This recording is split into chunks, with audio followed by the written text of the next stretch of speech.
Hello viewers, আপনার গাড়ির fitness certificate renewal করতে গেলে বিআরটি থেকে আপনার একটা অ্যাপয়েন্টমেন্ট নিয়ে তারপরে গাড়ি পরিদর্শনের মাধ্যমে ফিটনেস প্রদান করতে হবে।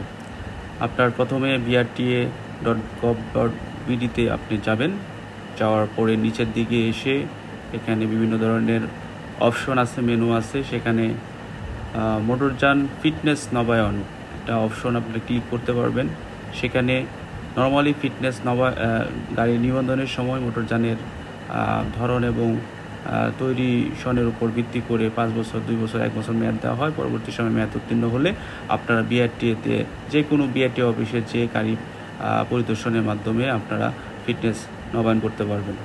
তো আপনার ফিটনেস অ্যাপয়েন্টমেন্টের জন্য আপনার bsp.brt.gov.bd-তে আপনাদের একটা আইডি রেজিস্টার করে তারপরে সেখান থেকে অ্যাপয়েন্টমেন্ট নিয়ে সংশ্লিষ্ট বিআরটি অফিসে আপনার গাড়ি পরিদর্শন করতে হবে। সাথে আপনার প্রয়োজনীয় ফি জমা দেওয়ার রসিদ, ফিটনেস সার্টিফিকেটের মূল কপি এবং হালনাগাদ ট্যাক্স টোকেনের ফটোকপি, টিন সার্টিফিকেটের ফটোকপি ইত্যাদি কাগজ প্রমাণক সহ হিসেবে আপনাদের নিয়ে যেতে হবে। এবং বাংলাদেশের যে কোনো বিআরটিএ সার্কেল অফিসে আপনি ফিটনেস প্রদান করার আগে অ্যাপয়েন্টমেন্ট নিয়ে তারপরে আপনার যেতে হবে। ধন্যবাদ সবাইকে। Thanks for watching.